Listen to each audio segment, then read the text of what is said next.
Missed out on breakfast? Fret not. It's never too late to grab a bite. On this morning's Breakfast Bites, we talk about sentimental objects we find tough to let go of. Now, these take up space not just physically, but emotionally as well, and getting rid of them can signal the end of a chapter of your life.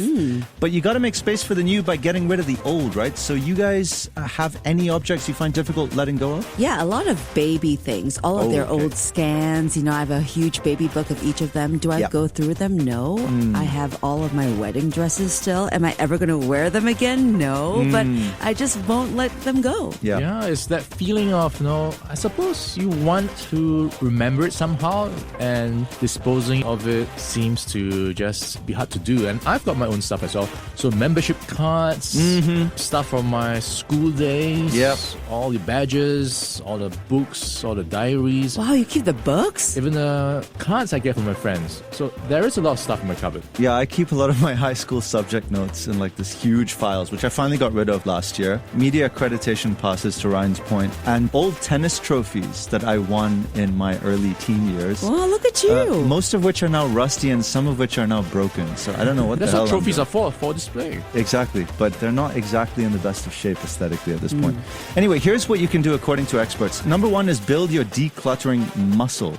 So to kick off the process, reflect on why you want to declutter in the first place. The why will serve as your motivation. For example, maybe you want to avoid leaving behind a slew of items for your children to sort through after you've died. Maybe you simply want a room or space to be more functional. Once your motivation becomes clear, you can tackle the low-hanging fruit, which is the common areas that you use every day. So you can focus on decluttering the living room and the bathroom, for example. And by doing so, your efforts will be immediately visible and rewarding. And you can then work your way up to the items that feel the toughest to discard. Sounds good. Do you guys have a lot of sentimental objects out on display? Because I usually just keep them away. And I know that they're there, but I don't have to look at them all the time. So I have a lot of stuff in my cupboards that's tucked away, and I don't even know probably if they're missing. If someone took it away, I probably wouldn't know. So to that point, sometimes you can declutter. And I think if you have the end goal in mind that, hey, this is my motivation, it helps. Yeah. What you need is Marie Kondo on speed dial.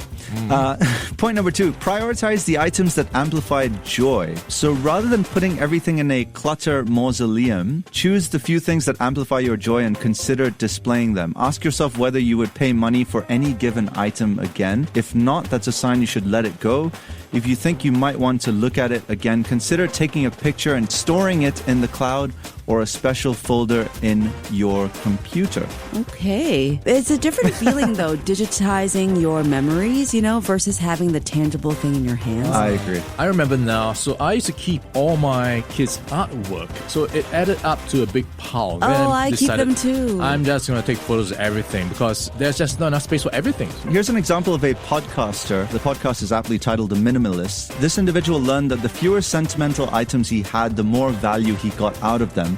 Because if everything's sentimental, then nothing's sentimental. Yeah, but what if you have like a few things that actually don't take up that much space? Is it still okay to keep some of them just for memory's sake? Yeah, why not, Yeah. As long as you don't feel overwhelmed or burdened by them. Number three is do a little at a time, but do it consistently. So to avoid becoming overwhelmed, make your task as small as possible. You might pick one room, one type of item, like a big stack of paper, or a pocket of time, such as every Saturday at 3 p.m., and then stick with it. And even if you only spend 10 minutes at a time decluttering, you'll see progress. All right. And number four, try these decision-making techniques. If you're really not sure where to begin, pick up an item and ask yourself two questions.